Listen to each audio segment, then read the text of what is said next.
ठीक है बच्चों, देखिए मैं आज आपको first chapter reproduction in organism start करूँगा, पढ़ाऊँगा, जो 12th का पहला चैप्टर है। और एक बात समझ लीजिए, पहले first chapter two last chapter सारे चैप्टर इक्वली इम्पोर्टेंट होते हैं। नीट में कोई भी ऐसा चैप्टर नहीं है जहाँ से क्वेश्चन नहीं पूछे जाते हैं। तो एक भी चैप्टर या उस एक किसी भी चैप्टर का एक भी आर्टिकल, कोई टॉपिक हमें छोड़ना नहीं है। A to Z हमें सब पढ़ना है, टॉपिक 11th के हों या 12th के हों। जहाँ आपने छोड़ा वहीं से क्वेश्चन आएगा। इट मीन इम्पॉर्टेंट वो है जिसको आप नहीं पढ़ेंगे या जिसमें आप इंटरेस्ट कम लेंगे। तो आपको हर टॉपिक में इक्वली इम्पॉर्टेंट क्वेश्चंस देखने हैं। सारे टॉपिक इक्वली इम्पॉर्टेंट हैं। हर टॉपिक को आपको अच्छे से ध्यान से सुनना है, हर टॉपिक को अच्छे से ध्यान से पढ़ना है। जब आप 100% सारे सिलेबस को अच्छे से पढ़ लेंगे तो क्वेश्चन तो भाई उसी से आना है। 12th के चैप्टर से, 11th के चैप्टर से आपकी NCERT बुक से क्वेश्चन बनने हैं। जैसा कि ट्रेडिशन चला आ रहा है पिछले 7-8 साल से कि क्वेश्चंस आपकी NCERT के लाइन से फ्रेम्ड होते हैं। आउट ऑफ 90 अप्रॉक्स 85+ क्वेश्चंस आपकी NCERT की लाइन से फ्रेम होते हैं। आप खुद देख सकते हैं। तो हमें अपनी NCERT को बेस मानते हुए अपने टॉपिक को आगे बढ़ाना है और कोई भी टॉपिक, कोई भी पैराग्राफ हमें छोड़ना नहीं है। सब कुछ पढ़ना है और पढ़ने के साथ साथ बहुत कुछ रिवाइज़ करना है, क्योंकि पढ़ना आसान काम है। सभी लोग, जितने भी लोग एग्ज़ाम देते हैं, सब पढ़ के ही आते हैं। जितने 12th पास करके आते हैं, सब पढ़ के ही आते हैं। एक्चुअल में सेलेक्ट सब नहीं हो पाते, क्योंकि सीट मेडिकल कॉलेज में लिमिटेड होती है। सेलेक्ट वही होता है जिसने अनलिमिटेड टाइम खूब रिवीजन कर रखा होता है। जिसने खूब रिवाइज कर रखा होता है वही सेलेक्ट होता है। तो रिवीजन बहुत इंपॉर्टेंट है। तो जब आप पढ़ेंगे पहले, इसके बाद मल्टीपल टाइम आप उसको रिवाइज़ करेंगे तो डेफिनेटली चीज़ें आपकी बहुत अच्छी हो जाएंगी। आपके रिफ्लेक्सेस बहुत स्ट्रांग हो जाएंगे और आप जो चाहते हैं वो आपके काम बनेंगे, आप सेलेक्ट होंगे, आपको अपना गोल अचीव हो जाएगा। चलिए मैं टॉपिक स्टार्ट करता हूँ। पहला टॉपिक है रिप्रोडक्शन इन ऑर्गेनिज्म।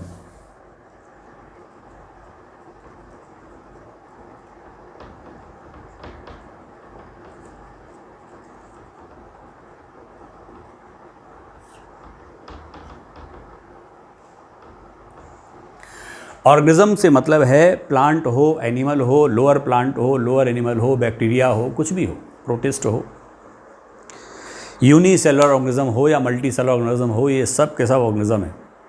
प्लांट हो या एनिमल हो, बैक्टीरिया हो या प्रोटिस्ट हो, यूनिसेलुलर हो या मल्टी सेलुलर हो, दे ऑल आर ऑर्गेनिज्म। तो इन ऑर्गेनिज्म में रिप्रोडक्शन कैसे होता है, ये चैप्टर का नाम है। और इस चैप्टर में सबसे पहले आपको हम बताएंगे कि लाइफ स्पान क्या होता है। लाइफ स्पान,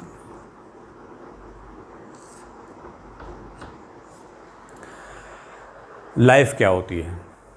कोई भी ऑर्गेनिज्म जब पैदा होता है तब से लेके जब वो अपने आप, उसकी जब डेथ होती है, उसकी जो नेचुरल डेथ होती है, इस बीच के पीरियड को हम लाइफ स्पान कहते हैं। यानी कि it is a period between birth to natural death.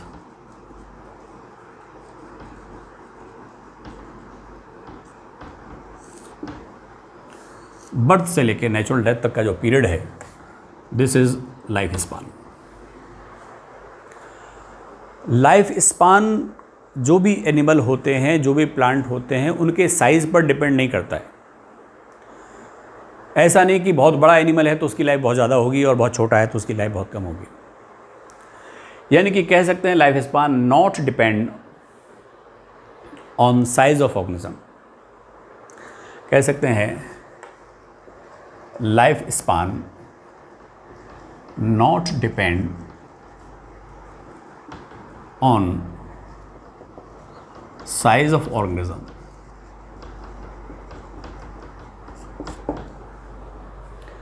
Organism के साइज़ पर लाइफ का डिपेंडेंसी नहीं होता है। साइज़ बड़ा हो सकता है उसकी लाइफ कम हो, साइज़ छोटा हो सकता है, उसकी लाइफ हो सकता है ज़्यादा हो। और इसके बहुत सारे एग्जाम्पल हैं। जैसे आपको बता दें, क्रो, इसका जो लाइफ है, इसका जो लाइफ स्पान है, वो लाइफ स्पान इसका है 15 साल। वहीं पर एक है पैरट, इसका लाइफ स्पान है 140 ईयर। एक है ईगल, इसका लाइफ स्पान है 90 ईयर। तो देखिए, ईगल का साइज बहुत बड़ा है तीनों में, लेकिन लाइफ इसका सबसे ज़्यादा नहीं है।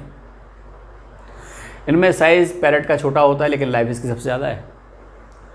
यानी कि टाइम, जो साइज ऑफ बॉडी है, वो लाइफ की गारंटी नहीं है कि इसका लाइफ स्पैन इतना होगा। अगर बॉडी साइज छोटा है, हो सकता है उसकी लाइफ ज़्यादा हो, बॉडी साइज ज़्यादा है, हो सकता है उसकी लाइफ कम हो।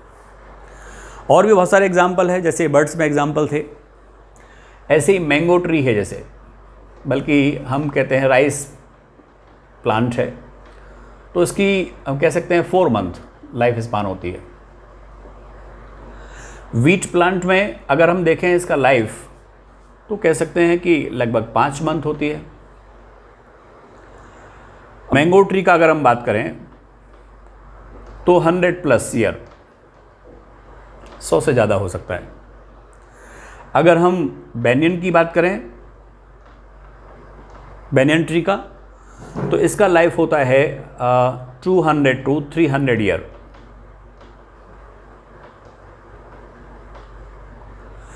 अगर हम पीपल की बात करें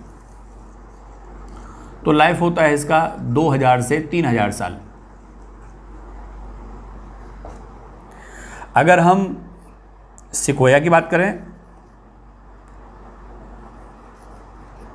इसका लाइफ 3000 से 4000 वर्ष होता है।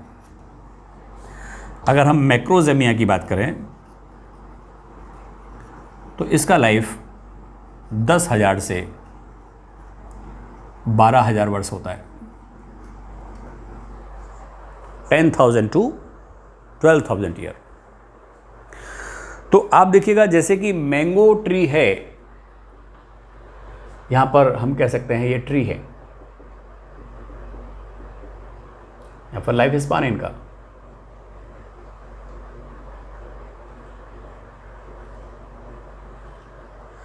ये एनिमल्स हैं, बर्ड्स हैं,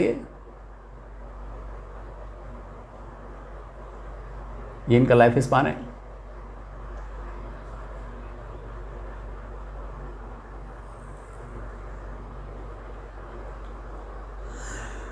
अब इनका साइज देखो, राइस और व्हीट प्लांट का लगभग एक जैसा होता है, लेकिन लाइफ भी इनका खैर एक जैसा है। मैंगो ट्री और पीपल ट्री लगभग एक जैसे साइज़ के होते हैं, लेकिन एक की लाइफ 100 ईयर है और एक की 2000 ईयर है। कितना बड़ा अंतर आ गया।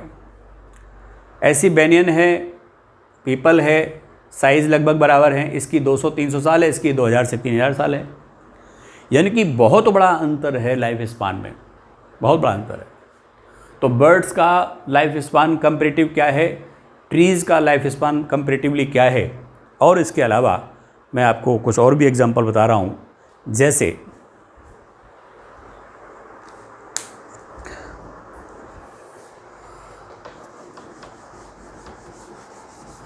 बहुत से ऐसे एनिमल्स हैं, जैसे कि टॉर्टॉइस है, इसका लाइफ स्पान 100 to 150 ईयर होता है, और कभी कभी ये 200 ईयर भी शो किया जाता है। अगर हम बात करते हैं एलिफेंट की, तो एलिफेंट का जो लाइफ है 60 to 90 ईयर होता है। ऑन एन एवरेज को 70 ईयर बोल देते हैं। अगर हम बात करते हैं हॉर्स की, तो लाइफ स्पान इसका 60 ईयर होता है। अगर हम बात करते हैं क्रोकोडाइल की, इसका लाइफ स्पान भी अप्रोक्स 60 ईयर होता है, लगभग, थोड़ा कम ज़्यादा ये हो सकते हैं, ध्यान रखिएगा, नॉट एग्जैक्ट। तो ये इनका लाइफ स्पान 60 ईयर के अप्रोक्स हो सकता है। एनिमल्स में जैसे डॉग है, इनका लाइफ स्पान 20 प्लस होता है, 20 to 30 ईयर होता है, मोस्टली 20 ईयर में बोलते हैं।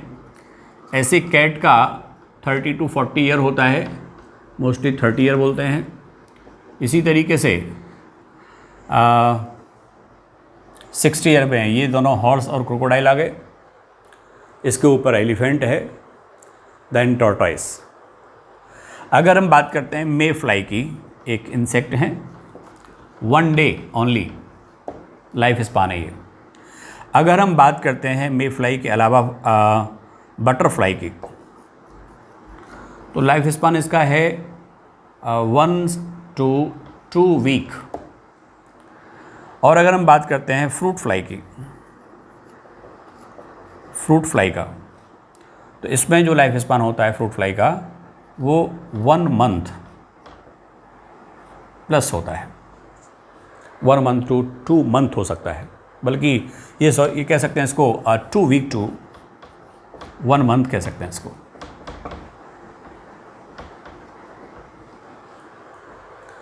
तो ये डिफरेंट एनिमल्स की लाइफ स्पान है। अब लाइफ स्पान भी हो गया, किसकी कितनी होती है ये हमें याद करना पड़ेगा अच्छे से। ये हमको लाइफ स्पान टाइमली याद करना पड़ेगा और बार बार रिवाइज करना पड़ेगा रिफ्लेक्सेस स्ट्रॉन्ग करने के लिए। ध्यान रखिए इस चीज़ का, जिससे आपके रिफ्लेक्सेस बहुत अच्छे हो जाएं। ये हमें अच्छे से याद करना पड़ेगा, ठीक है। अब आगे देखिएगा।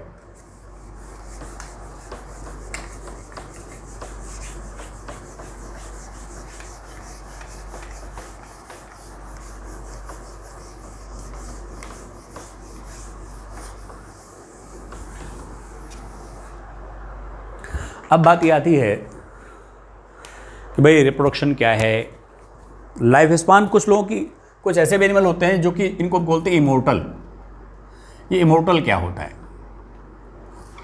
कुछ जीव ऐसे होते हैं जिनको हम इमोर्टल बोलते हैं। इमोर्टल का मतलब उनकी नेचुरल डेथ नहीं होती। Animal which do not show natural death, तो उनको हम इमोर्टल कहते हैं। फॉर एग्जाम्पल, जैसे हम कह सकते हैं अमीबा, प्रोटियस। एक्चुअल में जो भी एनिमल्स बाइनरी फिजन शो करते हैं उनको हम इमोर्टल कह सकते हैं। ये जो एनिमल है ये शो करता है बाइनरी फिजन। और बाइनरी फिजन में क्या होता है कि कोई भी एक जीव, सपोज कीजिए ये है अमीबा है, मान लेते हैं ये, और इसमें डिवीज़न होता है, तो इस तरीके से 2 इक्वल हाफ्स में वो डिवाइड हो जाता है। और फाइनली 2 डॉटर अमीबी का फॉर्मेशन हो जाता है।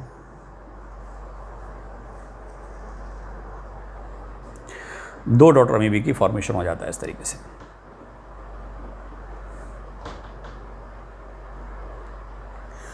तो इसमें इसका डेथ नहीं हुआ, उसकी पूरी बॉडी, इसका पूरा प्रोटोप्लाज्मिक कंटेंट 2 इक्वल हाफ्स में डिवाइड हो गया। तो जब इसका पूरा कंटेंट 2 इक्वल हाफ्स में डिवाइड हो गया, इसको हम कहते हैं कि भाई इसका अपना पार्ट डिवाइड हो गया, तो 2 डॉटर सेल्स बन गई हैं। And the size of each daughter cell is more than half of their parent cell. Binary fission के रिजल्ट से जो भी डॉटर सेल्स बनती है उसका साइज अपने पेरेंट के आधे से कुछ ज़्यादा होता है, और उसमें अपने पेरेंट का प्रोटोप्लाज्मिक पार्ट आ जाता है। तो इसका प्रोटोप्लाज्म कहीं डेड नहीं हुआ, इसकी कोई नेचुरल डेथ नहीं हुई। So we can say the protist showing binary fission they are immortal, for example amoeba proteus. अब हम बात करते हैं भाई रिप्रोडक्शन क्या है। तो लाइफ स्पान क्या है ये समझ में आ गया। बर्थ से लेके नेचुरल डेथ तक का जो पीरियड है वो लाइफ स्पान है। बर्थ से लेकर के नेचुरल डेथ तक का जो पीरियड है वो लाइफ स्पान है। नेचुरल डेथ का मतलब एक्सीडेंट नहीं, नेचुरल डेथ का मतलब है कि वो अपने आप बिना किसी हारी बीमारी के, बिना किसी उसके एक्सीडेंट के, वो उसका जो डिग्रेडेशन होता है वो फाइनली डेथ में कन्वर्ट हो जाता है। यानी कि नेचुरल डेथ उसी को कहते हैं। अगर कोई एक्सीडेंट से मर जाता है तो वो नेचुरल डेथ नहीं है। कोई सुसाइड कर लेता है वो नेचुरल डेथ नहीं है। कोई पानी में डूब के मर गया वो नेचुरल डेथ नहीं है। बोले हम नेचर में डूब के मर रहे हैं, नेचुरल पानी में डूब के मर रहे हैं तो अब ये भैया नेचुरल डेथ है, ऐसा नहीं है। नेचुरल डेथ का मतलब है कि अपनी उम्र कंप्लीट करने के बाद जो नेचुरल डेथ होती है, जो ऑटोमेटिकली जो मेटाबॉलिक एक्टिविटी स्लो पड़ जाती है, उसके बाद जो डेथ हो जाती है उसको हम नेचुरल डेथ बोलते हैं। तो अब इसके बाद लाइफ स्पान क्या है, डिफरेंट बर्ड्स की लाइफ स्पान क्या है, डिफरेंट ट्री की लाइफ स्पान क्या है, डिफरेंट इंसेक्ट्स की लाइफ स्पान क्या है, इमोर्टल किसे कह सकते हैं, ये हमने आपको सब बता दिया। अब बात आती है रिप्रोडक्शन की।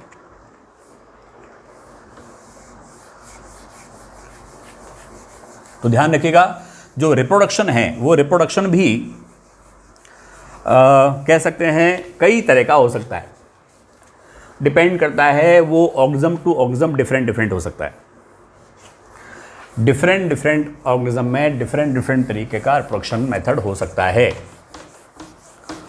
सेल डिवीजन भी अपने आप में एक रिप्रोडक्शन का तरीका है कुछ एनिमल्स में, जो बहुत ही प्रिमिटिव यूनिसेलुलर टाइप के जो एनिमल्स होते हैं, जो ऑर्गेनिज्म होते हैं यूनिसेलुलर ऑर्गेनिज्म में सेल डिवीजन भी अपने आप में एक रिप्रोडक्शन का तरीका है। फॉर एग्जांपल बैक्टीरिया में। तो पहले आपको हम बता दें रिप्रोडक्शन है क्या।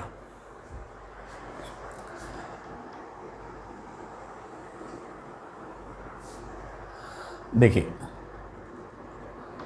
रिप्रोडक्शन, ध्यान रखिएगा, रिप्रोडक्शन एक बायोलॉजिकल प्रोसेस है।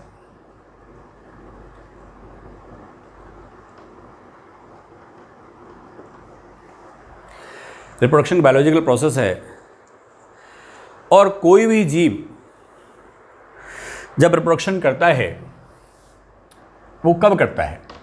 पहले तो देखो, हम कह सकते हैं कि कोई ऑर्गेनिज्म है, कोई भी ऑर्गेनिज्म, पहले वो उसका जन्म होता है, पहले उसका बर्थ होता है, बर्थ के बाद वो ग्रो करता है, ग्रो के बाद वो मैच्योर होता है और मैच्योर के बाद उसकी डेथ हो जाती है। बल्कि ये कह सकते हैं मैच्योर होगा तो रिप्रोडक्शन करेगा, वो मैच्योर होगा, मैच्योर होने के बाद वो रिप्रोडक्शन करेगा।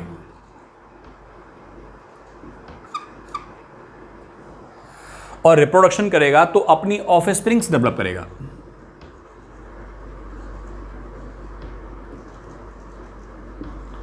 अपनी ऑफस्प्रिंग्स डेवलप करेगा, अपनी प्रोजेनी डेवलप करेगा।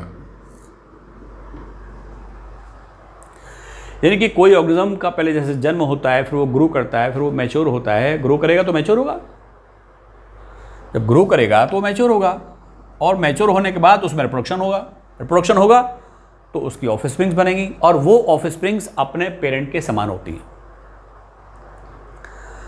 इस तरीके से कोई भी ऑर्गेनिज्म रिप्रोडक्शन करता है, ऑफस्प्रिंग्स बनाता है और अपनी स्पीसीज को जनरेशन आफ्टर जनरेशन मेंटेन करता है,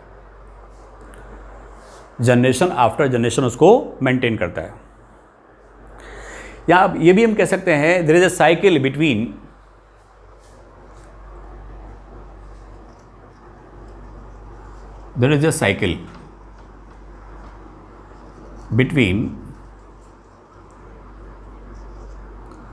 birth, growth and death। इस तरीके से बर्थ, ग्रो, डेथ, ये एक साइकिल होती है। बर्थ, ग्रोथ और डेथ की एक साइकिल होती है ऑर्गेनिज्म की। There is a cycle between birth, growth and death, जो कि सभी ऑर्गेनिजम्स को शो करते हैं। इस पॉइंट को दिमाग में रखिएगा। कोई भी ऑर्गेनिज्म किस तरीके से पहले ग्रो करता है, फिर मैच्योर होता है, रिप्रोडक्शन करता है और अपनी जैसी ऑफस्प्रिंग्स बनाता है। रिप्रोडक्शन एक बायोलॉजिकल प्रोसेस है। यहाँ पर ये भी ध्यान रखिएगा कि रिप्रोडक्शन से होता क्या है। रिप्रोडक्शन जो होता है, इससे हम कह सकते हैं कि ऑर्गेनिज्म अपनी स्पीसीज़ को जनरेशन आफ्टर जनरेशन मेंटेन रखता है। तो हम कह सकते हैं कि रिप्रोडक्शन अगर होगा तो ऑफस्प्रिंग्स बनेंगी और वो ऑफस्प्रिंग्स अपने पेरेंट के जैसे होती हैं, यानी कि अपनी स्पीसीज़ को मेंटेन करने का काम करती हैं। We can say this reproduction enable the species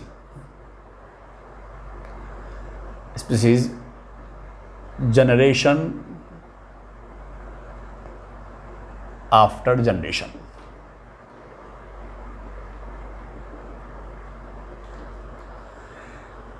Okay, reproduction enable the continuity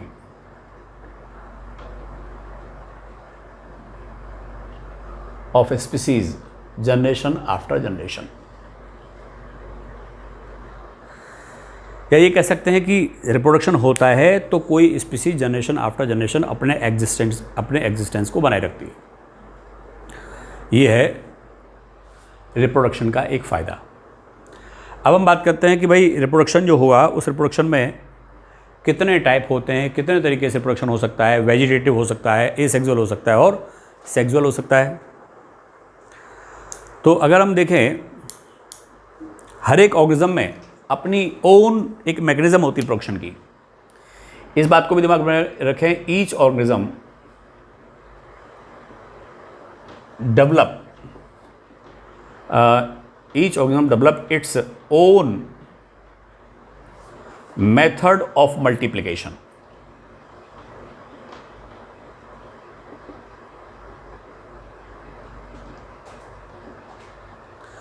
सभी ऑर्गेनिज्म अपने अपने मल्टीप्लिकेशन का एक तरीका इवॉल्व करते हैं, विकसित करते हैं। वो कौन कौन से तरीके हो सकते हैं रिप्रोडक्शन के बारे में, तो मैं आपको थोड़ा बता दूं। रिप्रोडक्शन मेनली दो तरीके होते हैं, एक होता है एसेक्सुअल और एक होता है सेक्सुअल। एसेक्सुअल में वेजिटेटिव भी आ जाता है। एक चीज़ और, रिप्रोडक्शन को एक चीज़ ध्यान रखना है आपको, ये बड़ा इंपॉर्टेंट पॉइंट है ये, कि हैबिटेट जहाँ पर कोई जीव रहता है, हैबिटेट का मतलब ये है, और उसकी इंटरनल फिजियोलॉजी, किसी जीव की इंटरनल फिजियोलॉजी,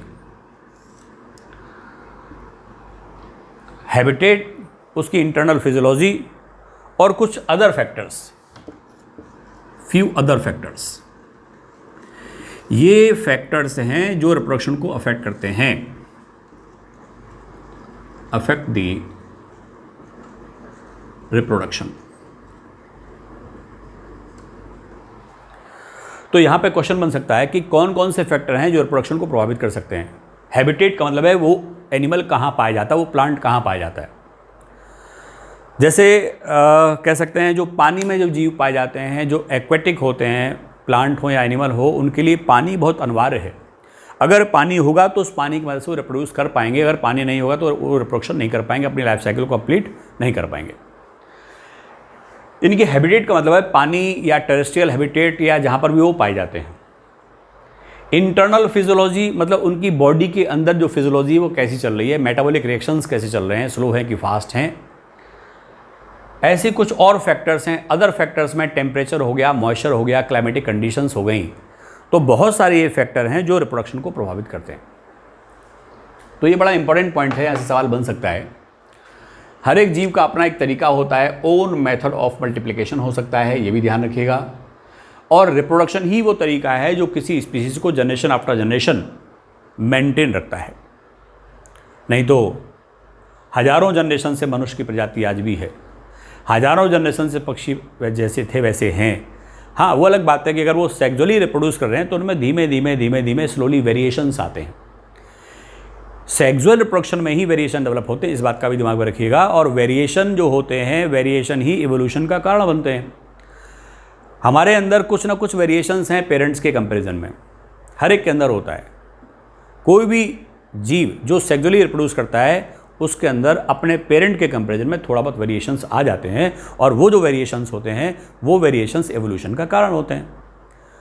इसका मतलब है कि वेरिएशन के लिए ज़रूरी है सेक्सुअल रिप्रोडक्शन, एवोल्यूशन के लिए ज़रूरी है वेरिएशन, और वेरिएशन के लिए ज़रूरी है सेक्सुअल रिप्रोडक्शन। यानी कि जो जीव सेक्सुअली रिप्रोड्यूस करते हैं वो डेफिनेटली एवोल्यूशन आगे करते हैं, उनमें एवोल्यूशन होता है।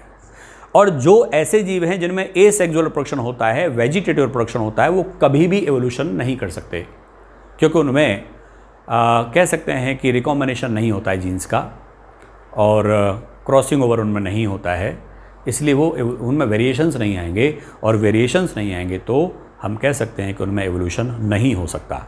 इसका मतलब ये हुआ कि एसेक्सुअल रिप्रोडक्शन के फलस्वरूप, एसेक्सुअल रिप्रोडक्शन के बाद, एसेक्सुअल रिप्रोडक्शन के रिजल्ट से जो भी एनिमल बनते हैं, जो भी प्लांट बनते हैं, they are exactly similar to their parents and they are similar to each other. चाहे वो प्लांट हो, चाहे वो एनिमल हो, चाहे वो लोअर प्लांट हो, चाहे हायर प्लांट हो, चाहे लोअर एनिमल हो, कोई भी एनिमल हो या हायर एनिमल हो, अगर वो एसेक्सुअली रिप्रोड्यूस कर रहा है तो एसेक्सुअल रिप्रोडक्शन के रिजल्ट के फलस्वरूप बने हुए जो भी ऑफस्प्रिंग्स होते हैं वो बिल्कुल एक दूसरे के जैसे होते हैं और अपने पेरेंट से मैच करते हैं, एग्जैक्टली सिमिलर होते हैं। They are exactly like the Xerox, so we can say they are the clone.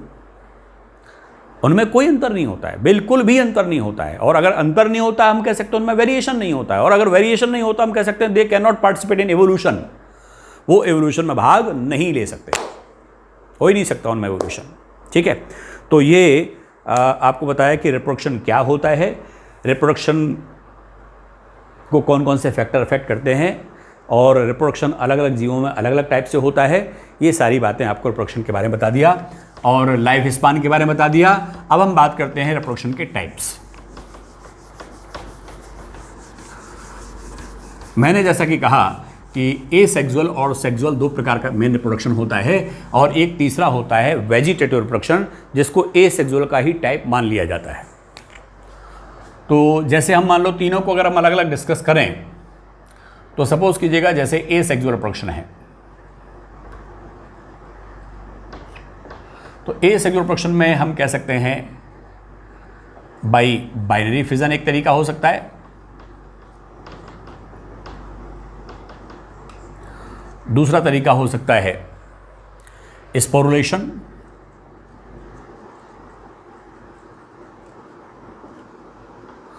तीसरा तरीका हो सकता है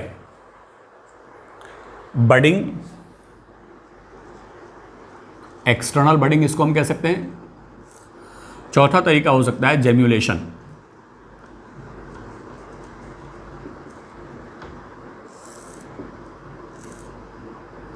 तो इस तरीके से 4 मेथड हैं जो आपकी एनसीईआरटी में दिए हुए हैं। तरीके तो बहुत सारे हो सकते हैं, ध्यान रखिएगा,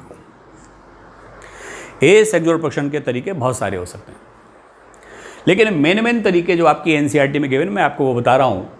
बाइनरी फिजन एक तरीका होता है, स्पोरुलेशन एक तरीका होता है, बडिंग एक तरीका होता है, और जेम्यूल फॉर्मेशन यानी कि जेम्युलेशन भी एक तरीका हो सकता है।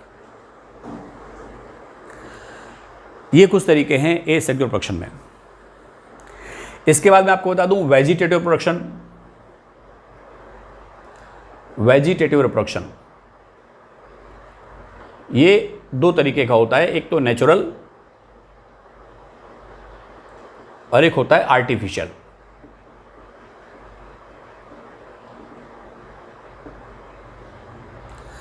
नेचुरल तरीके में हम कह सकते हैं इसके भी अपने एक तरीके हैं, जैसे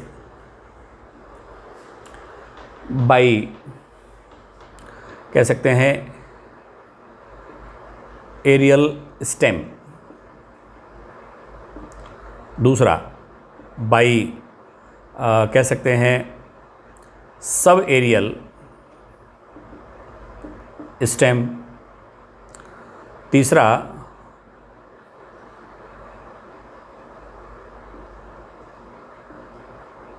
by underground stem, underground stem, और चौथा एक तरीका है जिसको हम कह सकते हैं बाई लीव्स 5वां एक तरीका है बाय रूट्स।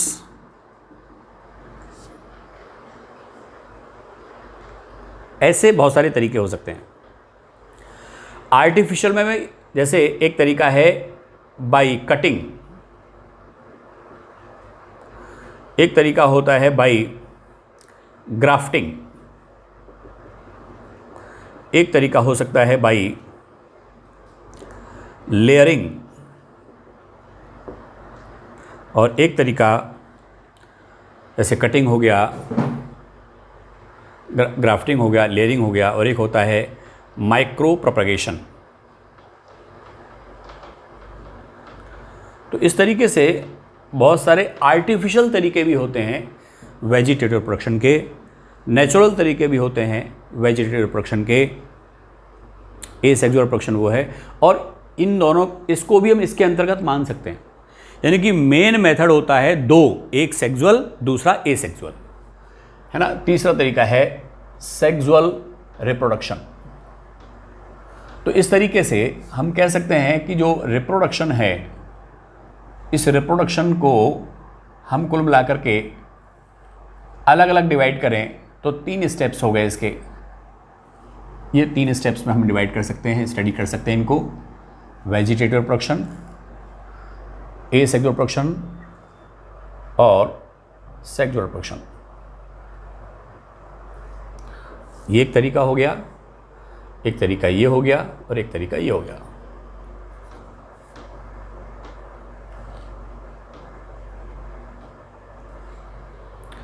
ठीक है। तो भाई इस तरीके से इसके आगे मैं आपको फिर नेक्स्ट क्लास में बताऊंगा। Thank you. ओके, देखिए बच्चों, कल हम बता चुके थे, या पिछले लेक्चर में हम बता चुके थे कि किस तरीके से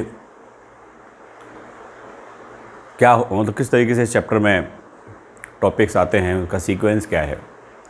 रिप्रोडक्शन के बारे में बताया था, लाइफ स्पैन के बारे में बताया था, इन सब का डिटेल बताया था। डिफरेंट एनिमल्स की और प्लांट की जो लाइफ स्पैन होती है वो बताया था। अब बात आती है रिप्रोडक्शन और उसके टाइप्स की। हालांकि लास्ट टर्न पे मैं आपको टाइप्स बता चुका था कि रिप्रोडक्शन में ऑर्गेनिज्म अपने जैसी ऑफस्प्रिंग्स को पैदा करता है और अपने स्पीसीज़ को जनरेशन आफ्टर जनरेशन मेंटेन रखता है। टाइप ऑफ रिप्रोडक्शन एसेक्सुअल हो सकता है, वेजिटेटिव हो सकता है और सेक्सुअल हो सकता है। इतना हम बता चुके थे। अब उसमें देखिएगा, एसेक्सुअल रिप्रोडक्शन था, वेजिटेटिव था और सेक्सुअल रिप्रोडक्शन था, जिसमें मैंने ये कहा था कि एसेक्सुअल रिप्रोडक्शन में या वेजिटेटिव रिप्रोडक्शन में जो ऑफस्प्रिंग्स बनते हैं वो ऑफस्प्रिंग्स पेरेंट के जैसे होते हैं और एक दूसरे के जैसे होते हैं। उनमें जीनोटिपिकली कोई चेंज नहीं होता है, जेनेटिकली कोई चेंज नहीं होता है। They are exactly similar to their parents and similar to each other, क्योंकि उनमें कोई वेरिएशन नहीं होता है। तो ये भी बता चुका हूँ कि भाई अगर वेरिएशन होगा तो एवोल्यूशन का कारण बनेंगे, वेरिएशन नहीं होगा तो उनका एवोल्यूशन नहीं हो सकता है। यानी कि हर एक चीज़ के लाभ और हानि दोनों हैं। अगर एसेक्सुअल रिप्रोडक्शन की बात करें तो उसमें लाभ भी हैं और हानियाँ भी हैं, बेनिफिट्स भी हैं और उसके नुकसान भी है।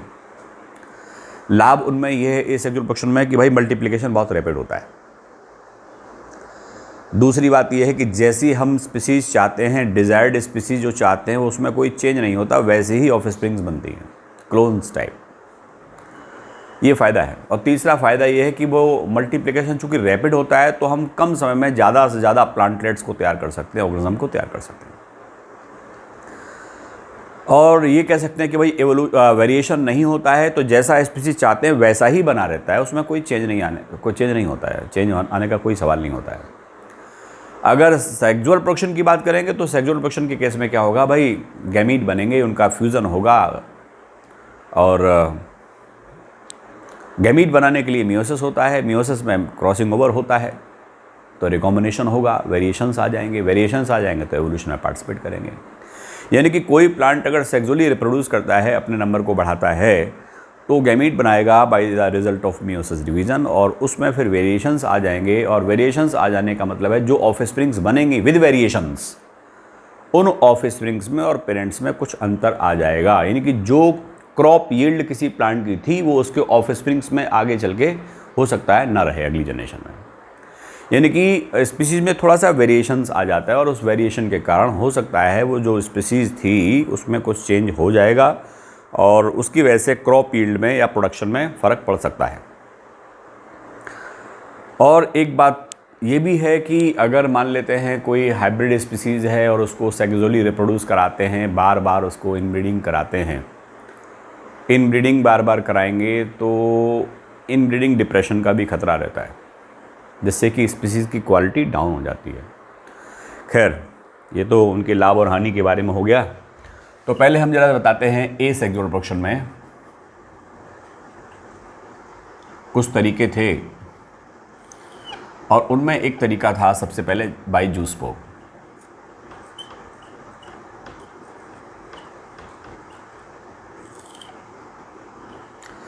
जूस्पोर जो होते हैं, ये जूस्पोर्स एक प्रकार से कह सकते हैं किस एल्गी में होते हैं, कह सकते हैं as in algae, also in case of fungi. Fungi में भी हो सकते हैं zoospores, mostly in case of algae. ये जो जूस्पोर होते हैं, ये जूस्पोर्स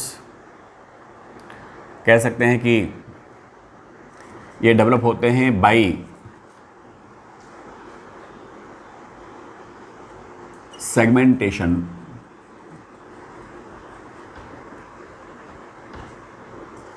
ऑफ प्रोटोप्लाज्म और protoplast of a vegetative cell.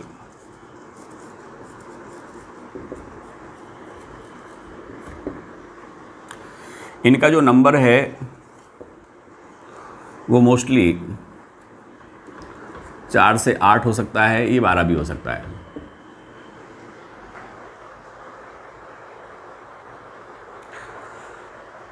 और ये फ्लैजिलेटेड होते हैं।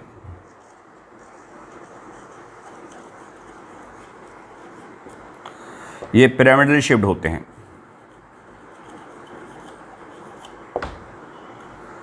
और 2 फ्लैजिला होते हैं आगे की तरफ, तो कह सकते हैं बाई फ्लैजिलेटेड होते हैं, एज इन क्लैमाइडोमोनास।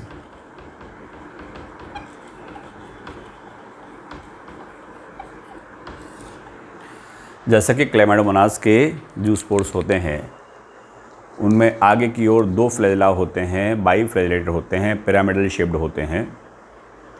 जब ये जूस्पोर फ्री हो जाएंगे तो ये नया कंप्लीट एडल्ट सेल्स बना देते हैं।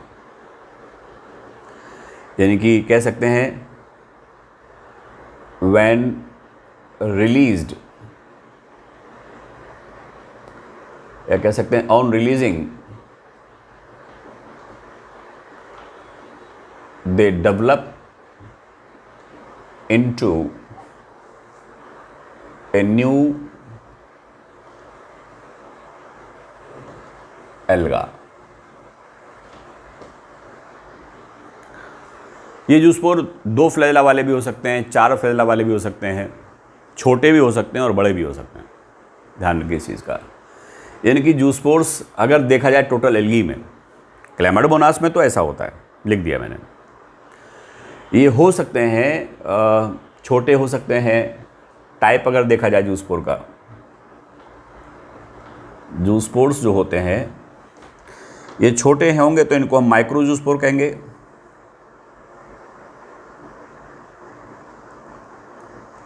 बड़े होते हैं तो इनको हम मैक्रो जूस्पोर कह सकते हैं। ये यूनिफ्लैजिलेटेड हो सकते हैं, एक फ्लैजिला। ये बाई फ्लैजिलेटेड हो सकते हैं। सम टाइम ये कह सकते हैं क्वाड्री फ्लैजिलेटेड भी हो सकते हैं।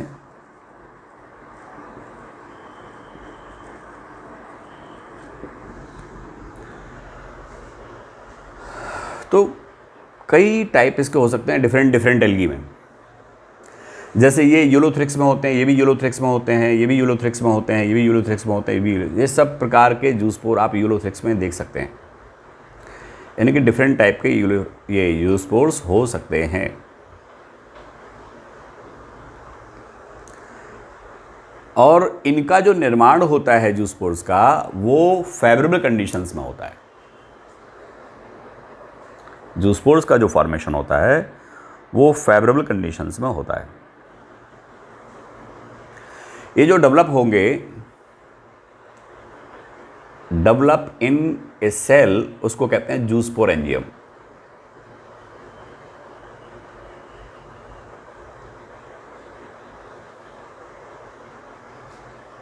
ठीक है भाई। तो जूस्पोर किस प्रकार से ए सेक्सुअल रिप्रोडक्शन में भाग लेता है या ए सेक्सुअल रिप्रोडक्शन पार्टिसिपेट में, उसमें कैसे पार्टिसिपेट करता है, वो आपको बता दिया मैंने। इनकी कोई एक सेल है, सेल के अंदर जो प्रोटोप्लाज्म है उसमें सेगमेंटेशन हो जाता है, एक प्रकार से कह सकते हैं माइटोसिस डिवीजन हो जाता है, और जो भी सेगमेंट बनते हैं वो मॉडिफाइड होकर के जूस्पोर बना देते हैं। जैसा कि इसमें दिया है बाय सेगमेंटेशन ऑफ प्रोटोप्लास्ट।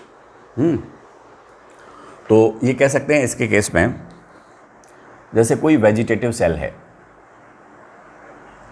इसको हम जूस्पोरेंजियम कहेंगे। इसका प्रोटोप्लाज्म डिवाइड करता है, इसका जो प्रोटोप्लास्ट है वो डिवाइड करेगा। जब उसमें डिवीजन होगा, सेगमेंटेशन होगा, तो सेगमेंट बनेंगे और वो सेगमेंट कन्वर्ट हो जाते हैं, उनमें मॉडिफिकेशन हो जाता है और जूस्पोर बन जाता है।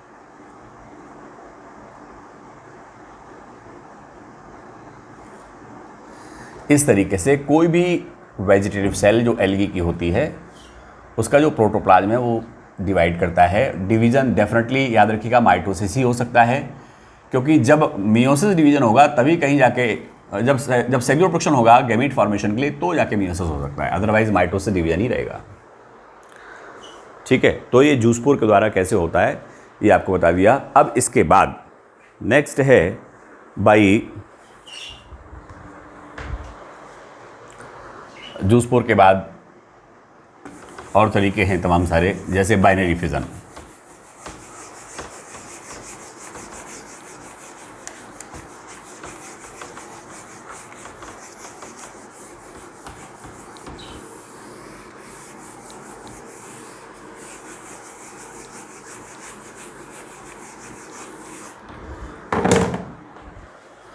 अगर हम बात करते हैं बाइनरी फिजन का, तो बाइनरी फिजन जो होता है वो कई प्रकार के हो सकता है। बाइनरी फिजन में क्या होता है कि कोई एक सेल से दो डॉटर सेल्स बन जाती हैं, और ये बाइनरी फिजन हम कह सकते हैं मोस्टली ये पाया जाता है इन मोनेरन्स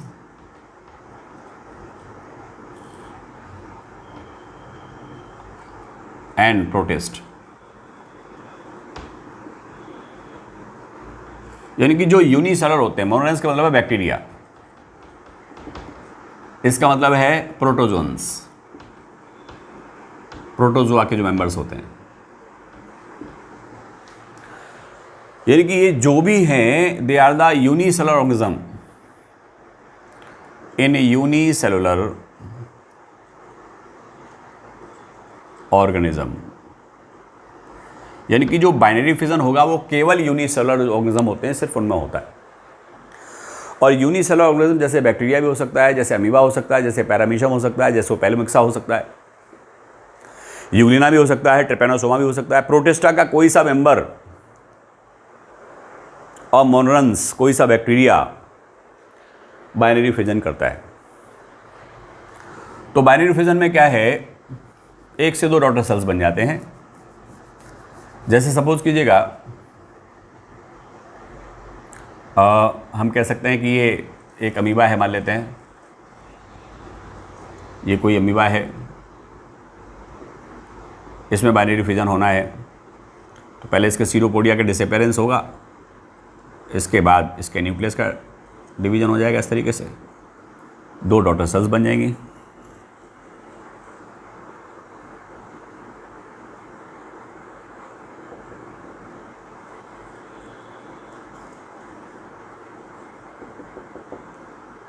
2 डॉटर सेल्स बन जाती हैं, 2 डॉटर सेल्स।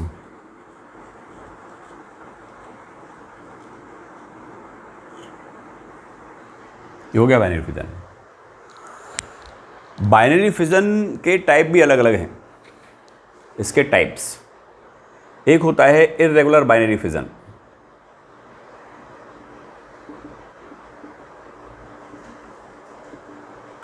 जो भी आपने देखा एज इन अमीबा,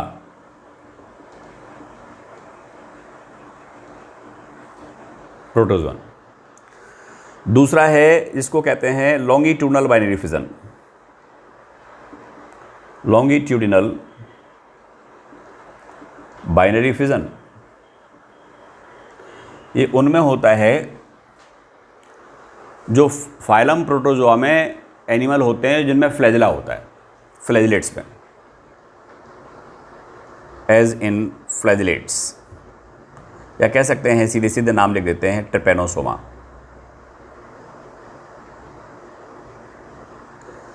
जैसे यूग्लिना,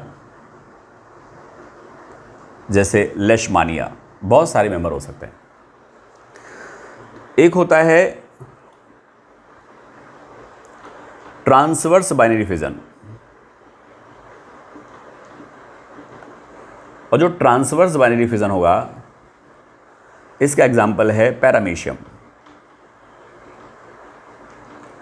और पैरामीशियम में जिसमें सिलिया होते हैं, मतलब जिन प्रोटोजोन में सिलिया होगा उनमें ट्रांसवर्स बाइनरी फिजन होगा, जिन प्रोटोजोन में फ्लैजिला होता है उनमें लॉन्गिट्यूडनल बाइनरी फिजन होगा, जिनमें स्यूडोपोडिया होता है उनमें इर्रेगुलर बाइनरी फिजन होगा, और जिनमें कोई लोकोमोटरी ऑर्गन नहीं होता उनमें बाइनरी फिजन भी नहीं होता। ध्यान रखिएगा। एक है जिसको हम कहते हैं ओब्लिक बाइनरी फिजन। ये ओब्लिक बाइनरी फिजन होता है एज इन पैलोमिक्सा, और जो पैलोमिक्सा है इसी को कहते हैं जेंट अमीबा।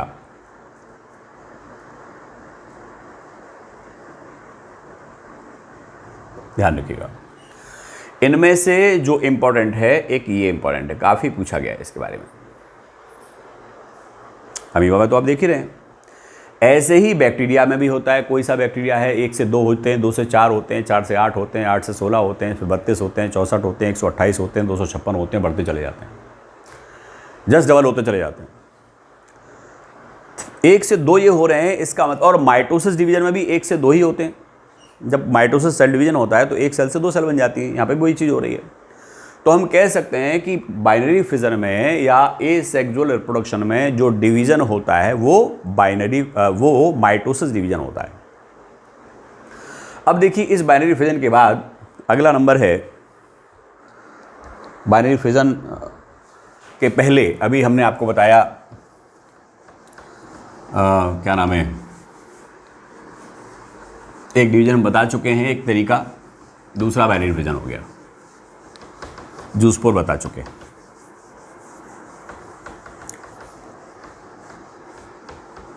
बहुत सारे तरीके इस सेक्सुअल रिप्रोडक्शन के हैं।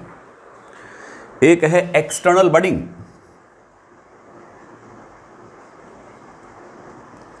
याद रखिए, एक्सटर्नल बडिंग जो होती है ये हमेशा होती है फेवरेबल कंडीशंस में।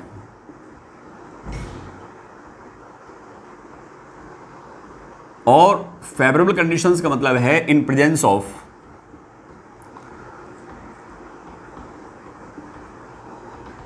ऑफ सफिशिएंट फूड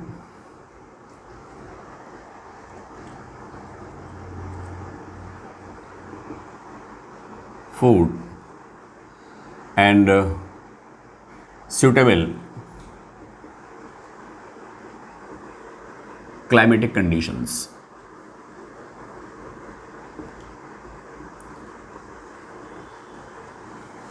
तो जब सफिशिएंट अमाउंट में फूड होगा, वाटर होगा, क्लाइमेटिक कंडीशंस ठीक होंगी, है ना, जो रिक्वायरमेंट होते हैं वो फुलफिल हो रहे हैं, कहने का मतलब ये है, वो फेवरेबल कंडीशंस होती हैं, नॉर्मल कंडीशंस होती हैं।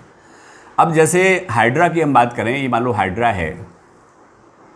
इस हाइड्रा में क्या होता है, ये तमाम सारे इसके टेंटिकल्स हैं, इधर ये माउथ के आसपास ये टेंटिकल्स निकले होते हैं। इस रीजन को कहते हैं हाइपोस्टोम।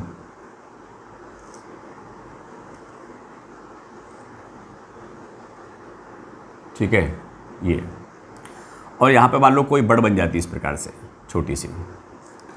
अब ये जो बर्ड है वो ग्रो करती है, थोड़ी सी और बड़ी हो गई, ये बर्ड और ग्रो करती है, फिर यहाँ माउथ ओपनिंग बन जाती है और इसके आसपास ऐसे टेंटिकल्स बन जाते हैं। फाइनली क्या होता है, ये बर्ड अपने आप को अलग कर लेती है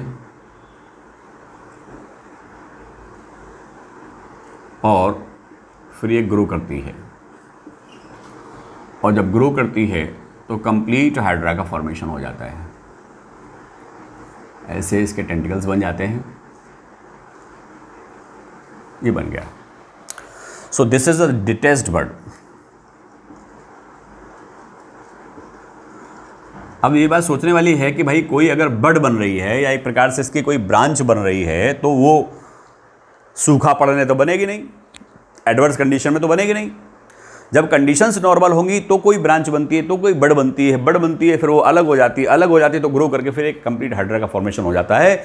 इस प्रकार से एक्सटर्नल बडिंग होती है हाइड्रा में, जो कि एक निडेरियन है, फाइलम सिलेंट्रेटा का मेंबर है ये। अब हम बात करते हैं budding in case of yeast.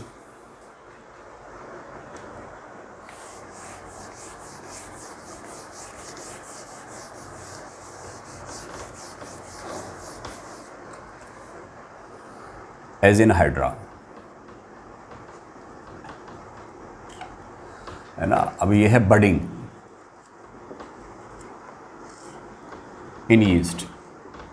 Yeast एक फंगस है, जैसे ये कोई यीस्ट है सपोज कीजिएगा, और इस यीस्ट में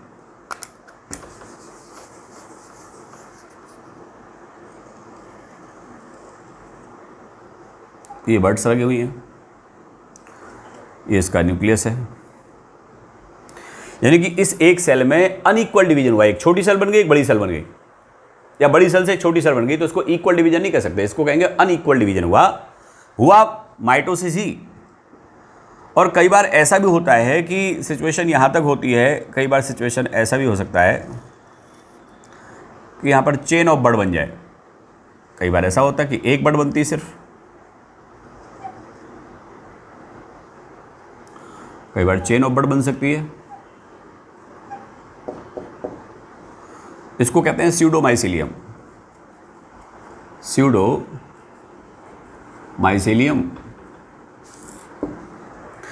यहां पर एक ध्यान देने वाली बात यह है, ये जो यीस्ट है ना, ये यूनिसेलुलर फंगस है और इसकी क्लास है एस्कोमाइसिटीज।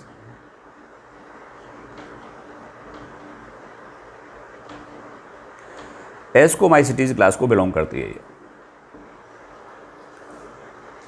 इसकी बर्ड अलग होती है, जो भी बर्ड होगी वो अलग हो जाएगी, फिर वो ग्रो करती है। अब कोई सेल का ग्रोथ कब होगा, जब कंडीशंस नॉर्मल होंगी, फेवरेबल होंगी, तो फिर ये कंप्लीट सेल एक फिर से ईस्ट सेल बना देती है, न्यू ईस्ट सेल। यानी कि एक्सटर्नल बडिंग जब भी होगी, चाहे वो हाइड्रा में हो, चाहे वो स्पंज में हो, चाहे वो ईस्ट में हो, हमेशा नॉर्मल कंडीशंस में होगी, फेवरेबल कंडीशंस में होगी। इस बात को दिमाग में रखिएगा। अब हम बात करते हैं इंटरनल बडिंग की।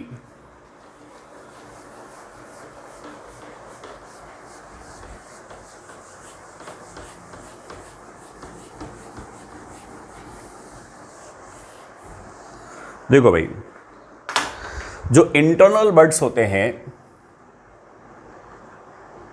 इंटरनल बडिंग, ये भी कई प्रकार के ऑर्गेनिज्म में होती है। बॉडी के अंदर बर्ड्स बनती हैं, as in fresh water sponge, fresh water sponge. इन इंटरनल बर्ड्स को, जो भी होते हैं इंटरनल बर्ड्स, इनको एक नाम दिया जाता है, इनको कहते हैं जेम्यूल्स। इनको जेम्यूल्स बोलते हैं। और इनके फॉर्मेशन को कहते हैं जेम्युलेशन। इनका जो डेवलपमेंट होता है उसको हम कहते हैं जेम्युलेशन।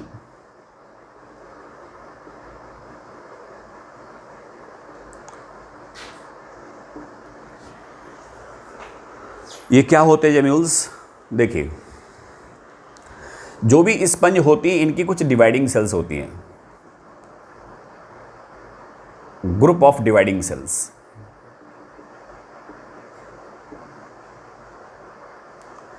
और डिवाइडिंग सेल्स को कहते हैं आर्कियोसाइट सेल्स।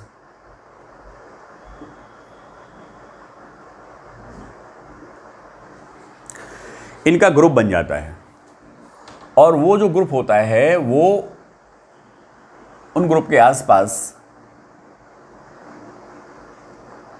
कवरिंग बन जाती है, और वो जो कवरिंग होती है वो भी कोई सेल्स की होती है, जस्ट लाइक अमीबोसाइट सेल्स। वहाँ पर स्पिक्यूल्स हो भी सकते हैं और नहीं भी हो सकते हैं। ये ग्रुप ऑफ सेल्स है, डिवाइडिंग सेल्स हैं, these are the archaeocyte cells. ये ओपनिंग है, इसको कहते हैं माइक्रोपाइल।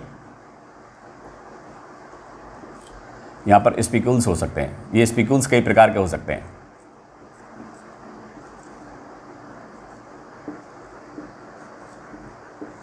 ऐसे स्पिक्यूल हो भी सकते हैं, नहीं भी हो सकते हैं। माइक्रोपाइल जरूर होगा, आर्कियोसाइट सेल जरूर होंगी, और यहां पर कुछ और भी सेल्स हो सकती हैं जो अमीबोसाइट सेल्स हो सकती हैं। ये इंटरनल बड्स होते हैं, जेम्यूल्स होते हैं, और वो जेम्यूल्स ये डेवलप होते हैं in mesenchyme layer. Mesenchyme layer of sponge. Sponge में भाई एक लेयर होती है एक्टोडर्म, एक होती है एंडोडर्म। और एक्टोडर्म और एंडोडर्म का दोनों का जो सिक्रीशन होता है तो एक और लेयर बन जाती है जो वास्तव में लेयर नहीं होती। एक्टोडर्म होती है, एंडोडर्म होती है, डिप्लोब्लास्टिक एनिमल होता है स्पंज, और इनकी एक्टोडर्म और एंडोडर्म से सिक्रीशन निकलता है और उस सिक्रीशन से एक तीसरी लेयर बन जाती है जो वास्तव में तीसरी लेयर नहीं होती है, एक केवल लेयर का फॉर्म होता है, उसको हम मीजेनकाइम लेयर कहते हैं। इस मीजेनकाइम लेयर में स्पिक्यूल्स इसमें जेम्यूल्स बन जाते हैं जो ग्रुप ऑफ आर्कियोसाइट सेल्स होते हैं। एडवर्स कंडीशन बनते हैं। याद रखिएगा, जब भी कभी इंटरनल बड बनेगी, ऑलवेज ये ध्यान रखना, डेवलपमेंट, इनका डेवलपमेंट होगा ऑलवेज, हमेशा during adverse condition. Adverse condition, जब खाना पीना दाना सफिशिएंट नहीं होगा, टेम्परेचर भी सूटेबल नहीं होगा, एडवर्स कंडीशन जब होगा तब जाकर के हम कह सकते हैं जेम्युलेशन होता है, जेम्यूल्स बनते हैं। तो कैसे इंटरनल बड बनती हैं? और ये इंटरनल बड केवल स्पंज में ही नहीं बनते हैं, और भी जीव हो सकते हैं जिनमें इंटरनल बड्स बनती हों। तो एक्सटर्नल बडिंग कैसे होती है, इंटरनल बडिंग कैसे होती है, बडिंग इन यीस्ट कैसे है, बडिंग इन हाइड्रा किस प्रकार से होता है, जेम्यूल का फॉर्मेशन कैसे होता है, जूस्पोर कैसे बनते हैं। और सुने भाई, एक और तरीका है, इसको कहते हैं बाइकोनिडिया।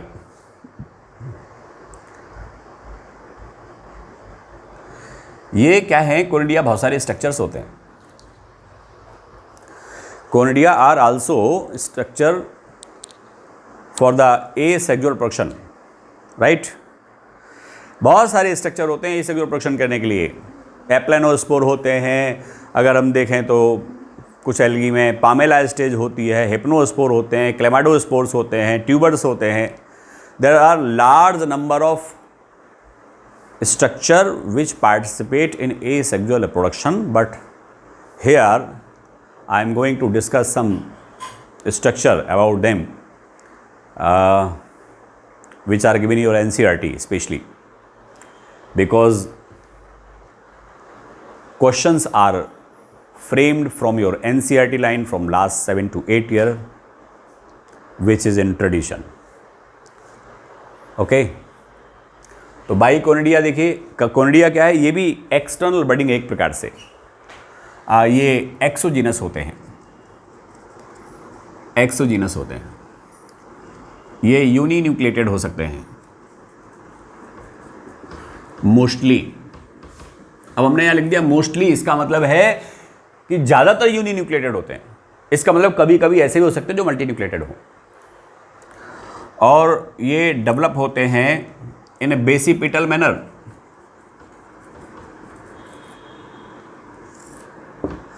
और ये जो होते हैं डेवलप ऑन कोनिडियोफोर,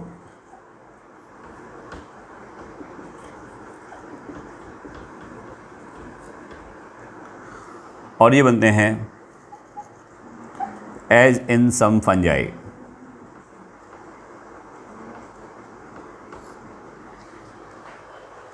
ये बहुत सारे फंजाई में डेवलप होते हैं। कैसे होते हैं? अगर हम देखें पेनिसिलियम में, पेनिसिलियम का स्ट्रक्चर आपके बुक में दिया हुआ है। सपोज कीजिए it is a branch of conidiophore, rami इसको बोल सकते हैं, और ये बहुत सारे स्ट्रक्चर्स में ऐसे निकले होते हैं। इनसे फिर बहुत सारे स्ट्रक्चर ऐसे लगे होते हैं, 2 से 6 तक होते हैं ये।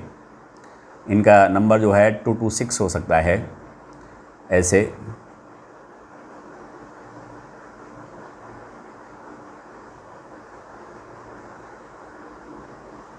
और इन पर यहाँ पर लगे होते हैं ऐसे structure, these are the row of conidia, ऐसे।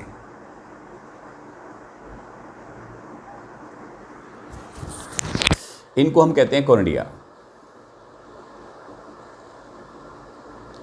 इनको हम कहते हैं फियालिड,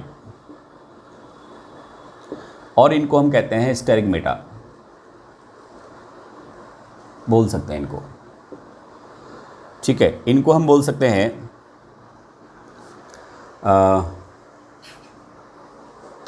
मेटुली, इसको हम बोल सकते हैं रेमी, इसके नीचे होगा कोनिडियोफोर, या इसको हम कोनिडियोफोर भी बोल सकते हैं। याद रखिएगा कि किस तरीके से ब्रांचिंग होती है। मेटुली के ऊपर फियालिड होता है और ये 2 to 6 होते हैं। फियालिड्स आर 2 to 6, इन्हीं को हम स्टेरिगमेटा कहते हैं, और इन पर बेसिपिटल मैनर में कोनिडिया लगे होते हैं। ठीक है भाई। क्या होता है कि कोनिडिया अलग होते हैं, अलग होने के बाद जर्मिनेट करते हैं, और जर्मिनेट होकर के नया फंगल माइसिलियम बना देते हैं। मैं अभी आपको बताता हूँ इसके बारे में भी। डिटैच्ड कोनिडिया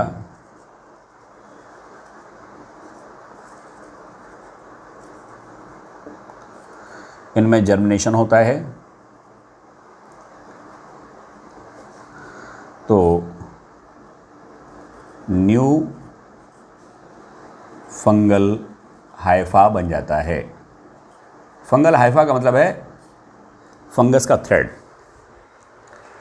ये एसेक्सुअल रिप्रोडक्शन का एक तरीका है। और भी बहुत सारे तरीके हैं। प्लाज्मोटोमी उनमें से एक है, मल्टीपल फिजर एनसिस्टमेंट एक तरीका है, कई एक तरीके हैं, but they are the main type of asexual reproduction which are given in your text book, जिनको मैंने डिस्कस किया। तो फिलहाल इतना है, इसके आगे हम नेक्स्ट लेक्चर में डिस्कस करेंगे।